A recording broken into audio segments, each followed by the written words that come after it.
जय श्री राम साथियों, logarithm classes में आपका स्वागत है। तो आज के इस क्लास में आप class 10th NCERT math chapter number 4, chapter का नाम है क्वाड्रेटिक इक्वेशन। इससे हमने एक क्लास कंप्लीट कर चुके थे एक्सरसाइज 4.1 का। फिर क्वेश्चन नंबर फर्स्ट कंप्लीट हो चुका था, क्वेश्चन नंबर सेकंड को हम लोग स्टार्ट करेंगे। वीडियो को स्टार्ट करने से पहले यदि आप हमारे चैनल पर नए हैं तो वीडियो को लाइक कीजिए, अपने फ्रेंड्स के पास शेयर कीजिए और सब्सक्राइब करना ना भूलें। तो क्वेश्चन स्टार्ट करते हैं। तो एक बात और थोड़ा ध्यान दीजिएगा, एनसीईआरटी जो बुक है उसके हर एक सिंगल क्वेश्चन को मैं यहाँ पर सॉल्व कराने वाला हूँ। तो वीडियो को चैनल को सब्सक्राइब ज़रूर कीजिएगा। इसमें इस चैनल पर आपको क्लास 9 से लेकर क्लास 12 तक के सभी एनसीईआरटी के हर एक सिंगल क्वेश्चन के सॉल्यूशन आपको यहाँ पर मिलेंगे। ठीक है, तो क्वेश्चन स्टार्ट करते हैं। क्वेश्चन आपके स्क्रीन पर शो कर रहा होगा। द एरिया, पहले तो हम बता दें क्या करना है। क्वेश्चन दिया हुआ है और हमें उसको रिप्रेजेंट करना है, उसको क्वाड्रेटिक इक्वेशन के फॉर्म में रिप्रेजेंट करना है। कोई भी क्वेश्चन दिया रहेगा उस क्वेश्चन को हमें किस फॉर्म में रिप्रेजेंट करना है, क्वाड्रेटिक इक्वेशन के फॉर्म में रिप्रेजेंट करना है। अब हम क्वेश्चन को रीड कर रहे हैं। क्वेश्चन नंबर 2 का फर्स्ट वाला क्वेश्चन नंबर 2 का पहला वाला क्वेश्चन। तो इसमें क्या कहा जा रहा है, the area of a rectangular plot is 528 metre square, the length of the plot in metre is 1 more than twice its breadth. We need to find the length and breadth of the plot. एक समझिए, एक rectangular plot है, एक rectangular plot है। जैसे कि हमने यहाँ पर एक रेक्टेंगुलर प्लॉट रफली यहाँ पर बना लिया है। अब कहा जा रहा है इसकी जो लेंथ है वो ब्रेथ के ट्वाइस से 1 more है। ठीक है ना, तो पहले इसकी ब्रेथ मानना पड़ेगा। अगर हम इसकी ब्रेथ को x मान लेते हैं तो इसकी लेंथ क्या मिलेगी, इसकी लेंथ जो होगी वो ब्रेथ के ट्वाइस से क्या होगा, एक ज़्यादा होगा। यही तो कहा है क्वेश्चन में कि the length of the plot is 1 more than twice its breadth। अगर इसका ब्रेथ x है तो इसका ट्वाइस करना पड़ेगा, यानी कि 2 times करना पड़ेगा। और उसके बाद कहा है 1 more than, यानी कि एक अधिक। ठीक है ना, तो यहाँ पर अब हमें इसको सॉल्व करना है। Late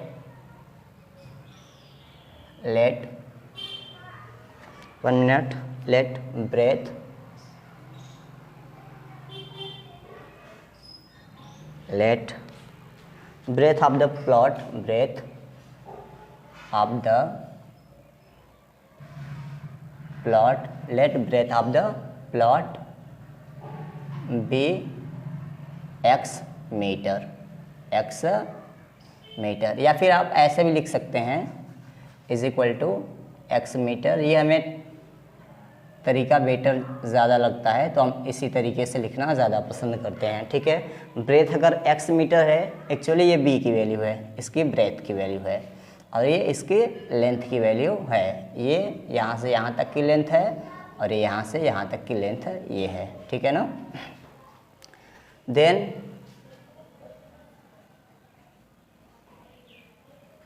length of the plot, then length of the plot, just 1 minute।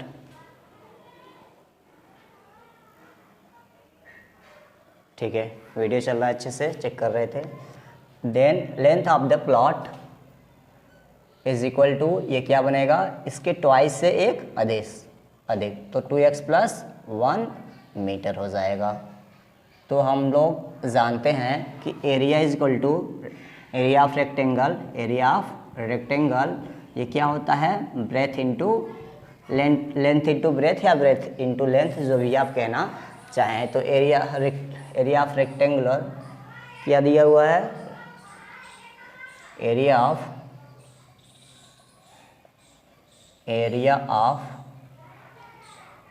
Rectangular plot, area of rectangular plot ये क्या होता है, लेंथ इंटू ब्रेथ होता है। ठीक, आप इसको अगर ऐसे लिख लेंगे तो ज़्यादा बेटर होगा। ये b से रिप्रेजेंट कर रहे हैं हम इसको, और इसको हम लोग l से रिप्रेजेंट कर रहे हैं। तो एरिया को अगर हम ए से रिप्रेजेंट एरिया, अच्छा एरिया ऑफ रेक्टेंगुलर प्लॉट दिया हुआ है, इसमें कितना दिया हुआ है 528 मीटर स्क्वायर दिया हुआ है और लेंथ इसकी कितनी है, लेंथ है 2x + 1 और ब्रेथ इसका कितना है x दिया हुआ है मल्टीप्लाइड बाई x। हम इसको इस साइड लिख रहे हैं, इसको इस साइड लिख रहे हैं, ठीक है ना। तो ये हो जाएगा 2x + 1 वो ब्रैकेट के बाहर x और 528 हम ऐसा लिख सकते हैं, ठीक। अब x का मल्टीप्लाई करिए, ये आएगा 2x² + x = 528 आ गया। तो अगर हम इसको लिखना चाहें 2x² + x - 528 = 0, ठीक है ना। तो हमें जो कहा था represent the following situation in the form of quadratic equation, जो भी क्वेश्चन दिया हुआ था उसको हम लोगों को क्या करना था, उसको हमें चेंज करना था क्वाड्रेटिक इक्वेशन के फॉर्म में। और क्वेश्चन में क्या कहा था कि we need to find the length and breadth of the plot. हमें इस फॉर्म में रिप्रेजेंट कर देना है ताकि हमें अगर ज़रूरत पड़े तो हम इस प्लॉट की लेंथ भी फाइंड आउट कर सके और हम इसका ब्रेथ भी फाइंड आउट कर सके। Is that clear. तो आपसे ये नहीं पूछा था कि इसकी लेंथ और ब्रेथ क्या होगी, आपसे ये पूछा गया था कि दिए गए क्वेश्चन को हमें सिर्फ रिप्रेजेंट करना है क्वाड्रेटिक इक्वेशन के फॉर्म का। तो ये चीज़ें हो गया। और एक बात और, आप बुक ले करके मेरी क्लास में आप बुक ले करके बैठिए, ठीक है ना। तो क्वेश्चन जो है स्क्रीन पर थोड़े समय के लिए ही शो करेगा, क्वेश्चन राइट करेंगे तो बोर्ड भर जाएगा, तो अच्छे से एक्सप्लेन नहीं कर पाएंगे हम। बात को आप समझ पा रहे हैं। तो बुक ले करके एनसीईआरटी की बुक ले करके बैठिए क्लास में, ठीक है। तो ये राइट करिए, तो स्क्रीनशॉट ले लीजिए।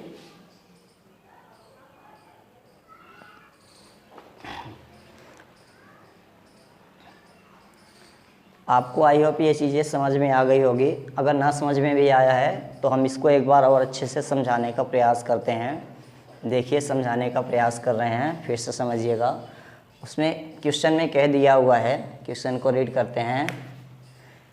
The area for rectangular plot is 528, यानी कि जो इसका एरिया है वो 528 मीटर स्क्वायर है। ये पूरा का पूरा एरिया इतना है।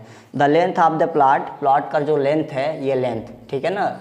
लेंथ के बारे में कहा जा रहा है कि वो length is the length of the plot is 1 more than twice it's breath, यानी कि ब्रेथ का ट्वाइस करेंगे और उससे एक अधिक इसका लेंथ होगा। तो लेंथ इसकी क्या होगी, पहले ब्रेथ अगर हमने इसका x माना हुआ है, रेक्टेंगुलर प्लॉट का हमने ब्रेथ x माना है, तो इसकी लेंथ क्या हो जाएगी, लेंथ इसकी 2x + 1 हो जाएगी। तो हमें ये इसी कंडीशन को क्या करना था, क्वाड्रेटिक इक्वेशन के फॉर्म में रिप्रेजेंट करना था। तो आप जानते हैं area equal to area of rectangle. Area of rectangle क्या होता है, लेंथ इंटू ब्रेथ होता है। तो हमने area of rectangular plot is equal to L into B यहाँ पर राइट कर रखा है। एरिया 528 मीटर स्क्वायर दे रखा था। L की वैल्यू 2x + 1, देखिए 2x + 1 यहाँ पर हम लिख रखा है। और ब्रेथ की वैल्यू कितना है, x है। हमने इसको इस साइड लिख दिया, हमने इसको इस साइड लिख दिया। अब x का मल्टीप्लाई करेंगे 2x² + x आएगा और ये 528 इसको इस साइड लेकर आएंगे। और हमें ये जो कहा था लास्ट में कि we need to find the length and breadth of the plot, हमें इस इक्वेशन को इस फॉर्म में बना देना है कि अगर हमें ज़रूरत पड़े तो हम इसके लेंथ और ब्रेथ को फाइंड आउट कर सके। तो ये क्वेश्चन था। आई होप कि ये चीज़ें आपको बिल्कुल अच्छे से समझ में आ गई होगी। हमने बेहतर तरीके से समझाने का प्रयास किया हुआ है। तो इस क्वेश्चन में टोटल मिला करके क्वेश्चन नंबर 2 में आपका 4 क्वेश्चन है, ठीक ना। तो अब हम इसको इरेज करेंगे, तो आप स्क्रीनशॉट ले लीजिए इसका।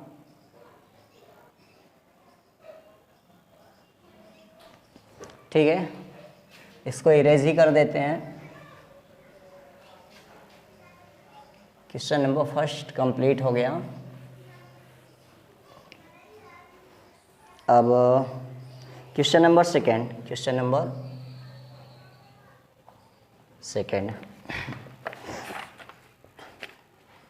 कह the product of two consecutive positive integer is 306, we need to find the integers. तो क्वेश्चन नंबर सेकेंड में जो कहा गया है टू कॉन्सिक्यूटिव पॉजिटिव इंटीजर का जो प्रोडक्ट है वो 306 है। तो पहले तो ये समझिए इंटीजर क्या होते हैं। इंटीजर्स को हम बता दें आपको, इंटीजर क्या होता है। इंटीजर में आपका नेगेटिव नंबर्स भी होते हैं, ऐसे डॉट डॉट रहता है, ज़ीरो भी इंक्लूडेड होता है और पॉजिटिव नंबर्स भी होते हैं इस तरीके से। लेकिन इसमें जो क्वेश्चन कहा गया है, कह रहा है कि टू कॉन्सिक्यूटिव पॉजिटिव इंटीजर्स। तो हमें पॉजिटिव इंटीजर तो लेने हैं लेकिन कॉन्सिक्यूटिव पॉजिटिव इंटीजर लेना है। कॉन्सिक्यूटिव पॉजिटिव इंटीजर का मतलब क्या है, अगर आपने पहला इंटीजर 3 लिया है तो उसके बाद का ही आपको जस्ट 4 लेना होगा। जैसे आपने पहला इंटीजर 58 लिया है तो इसके बाद का इंटीजर आपको 59 लेना पड़ेगा। इसका मतलब ये, अगर हमने पहला इंटीजर x ले लिया तो अगला वाला इससे क्या होगा, 58 में +1 है तो अगला इंटीजर आपका x + 1 बनेगा। आई होप कि आपको ये चीज़ें समझ में आ गई। तो इरेज करेंगे।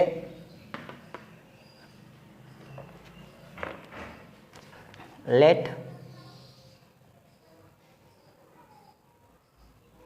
To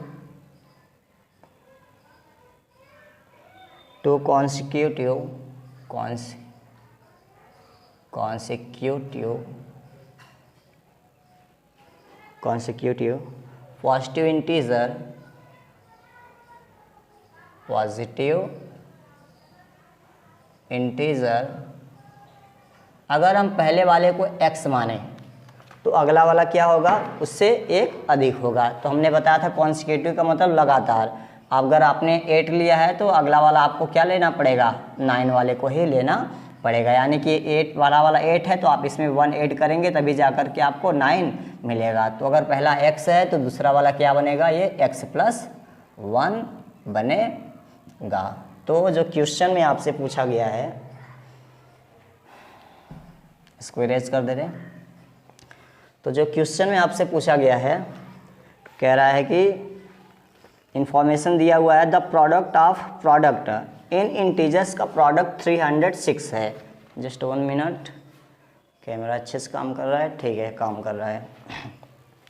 the product in consecutive positive integers का जो प्रोडक्ट है यानी कि x × x + 1 is equal to, ये कितना दिया हुआ है, 306 दिया हुआ है। अब क्या करेंगे, इसको मल्टीप्लाई करिए, x का मल्टीप्लाई करेंगे तो किसमें x² हो जाएगा और प्लस x का मल्टीप्लाई x में करेंगे तो x हो जाएगा, इक्वल टू 306 हो जाएगा। तो ये बनेगा x² + x - 306 is equal to 0 बन जाएगा। हमसे क्वेश्चन में पूछा था, हमें जो भी क्वेश्चन दिया हुआ है हमको उसको रिप्रेजेंट करना है, क्वाड्रेटिक इक्वेशन के फॉर्म में रिप्रेजेंट करना है। तो ये क्वाड्रेटिक इक्वेशन के फॉर्म में हमने रिप्रेजेंट कर दिया। और क्वेश्चन में कहा था we need to find the integers. अब हमें आवश्यकता है इसके क्या कह रहा है, we need to find the integers. अगर हमें इसके इंटीजर्स की आवश्यकता होगी फाइंड आउट करने के लिए तो हम लोग इस क्वाड्रेटिक इक्वेशन की हेल्प से हम लोग इंटीजर्स को फाइंड आउट कर सकते हैं। ये इसका फैक्टर कर दीजिए, ठीक है ना। क्वाड्रेटिक इक्वेशन का फैक्टर करना तो आप जानते होंगे, नहीं तो शायद नेक्स्ट एक्सरसाइज में यही है। हाँ, नेक्स्ट एक्सरसाइज में हम आपको ये बताएंगे कि क्वाड्रेटिक इक्वेशन का फैक्टर कैसे करते हैं।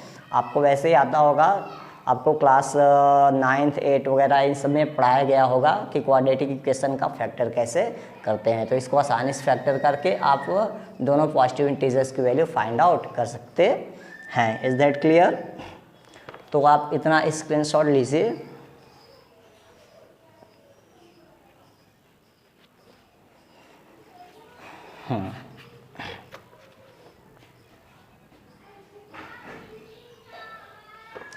और देखिए कभी कभी क्वेश्चन में क्या काम करता है, जैसे इसमें कह दिया to consecutive 2 consecutive positive integer की जगह पर कभी 2 इवन पॉजिटिव इंटीजर बोल सकता है। अगर कह दिया 2 इवन पॉजिटिव कॉन्सिक्यूटिव इंटीजर बोल दिया, तो इस केस में हम लोग क्या करेंगे? देखिए, अगर हम इवन पॉजिटिव इंटीजर की बात करें तो क्या आएगा? ये 2 आएगा, ठीक ना? 2 हो गया, उसके बाद में 4 6 हो गया, 6 8 हो गया, 2 4 6 8, इस तरीके से नंबर्स बढ़ते हैं। तो आप अगर कोई भी नंबर लेंगे, अगर आप जैसे 6 लेते हैं तो आपको अगला नंबर 8 लेना होगा। अगर आप 12 लेते हैं तो अगला नंबर आपको 14 लेना पड़ेगा। यानी कि अगर हम x ले लें, पहला इवन पॉजिटिव कॉन्सिक्यूटिव इंटीजर अगर x लें तो दूसरा वाला क्या होगा? आप देख सकते हैं सभी में 2 ऐड हुआ है, तो दूसरा वाला क्या बनेगा? ये x + 2 बनेगा। Is that clear? तो ये चीज़ें क्वेश्चन को घुमा भी सकता है ना। तो ऐसा नहीं कि हमेशा आपसे 2 कॉन्सिक्यूटिव पॉजिटिव इंटीजर दे करके ही क्वेश्चन पूछे, क्वेश्चन को दूसरे तरीके से भी पूछा जा सकता है। 2 इवन पॉजिटिव कॉन्सिक्यूटिव इंटीजर्स बोल सकता है, या फिर 2 ऑड पॉजिटिव, इसको 2 ऑड पॉजिटिव कॉन्सिक्यूटिव इंटीजर्स भी बोल सकता है। अगर ऐसा कर दिया तो क्या करेंगे आप? ऐसे क्वेश्चंस के लिए हमने इसी इवन को हटा करके क्या कर दिया? ऑड कर दिया। अब करते हैं ऑड नंबर में कौन कौन से नंबर्स आएंगे? 1 3 5 7 9 11 13 15 एंड सो ऑन एट्स, इस तरीके से आएंगे। अगर आप 5 लेते हैं पहला नंबर तो अगला नंबर क्या लेना पड़ेगा? अगर आप 5 लेते हैं तो अगला नंबर 7 लेना पड़ेगा। अगर आप 11 लेते हैं तो अगला नंबर क्या लेना पड़ेगा? 13। तो आप यहाँ पर भी देखते हैं कि इनके बीच का गैपिंग 2 है। तो अगर पहला इंटीजर आप ऑड इंटीजर x लेते हैं तो दूसरा इंटीजर क्या बनेगा? वो x प्लस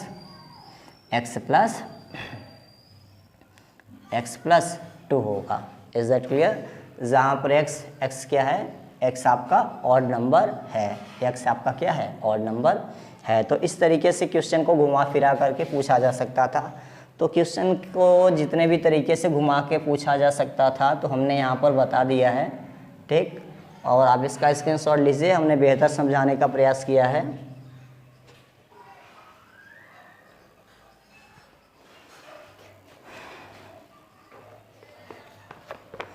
तो अभी इसमें questions, the product of their edges 3 years from the trend. चलिए इन सब क्वेश्चंस को भी सॉल्व करवा ही देते हैं।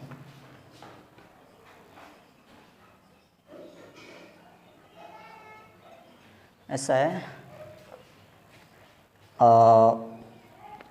क्वेश्चन नंबर 3 और 4 को नेक्स्ट क्लास में कंप्लीट करवाएंगे, ठीक है ना। तो आज के लिए बस इस क्लास के लिए इतना ही रखते हैं। नेक्स्ट क्लास में आपका क्वेश्चन नंबर 2 का बाकी 3rd और 4th पार्ट हो जाएगा। तो वीडियो की लेंथ हम बहुत ज़्यादा लंबा नहीं रखना चाहते हैं, एडिटिंग में प्रॉब्लम हो जाती है कभी कभी थोड़ी सी। तो अगर आपको ये चीज़ें समझ में आ रही हैं तो कमेंट बॉक्स में कमेंट करिए कि हाँ सर बिल्कुल अच्छा चल रहा है, सब कुछ ठीक। अगर कोई प्रॉब्लम है तो भी कमेंट करिए, सर हमें यहाँ नहीं समझ में आ रहा है, उसका सॉल्यूशन हम आपके पास लेकर के ज़रूर आएंगे, ठीक है। और मिलते हैं आपसे नेक्स्ट वीडियो में। और लास्ट में फिर से कहना चाहेंगे आप लोगों से जय श्री राम। और चैनल को तो सब्सक्राइब करना बिल्कुल ना भूलिए। जी नमस्ते।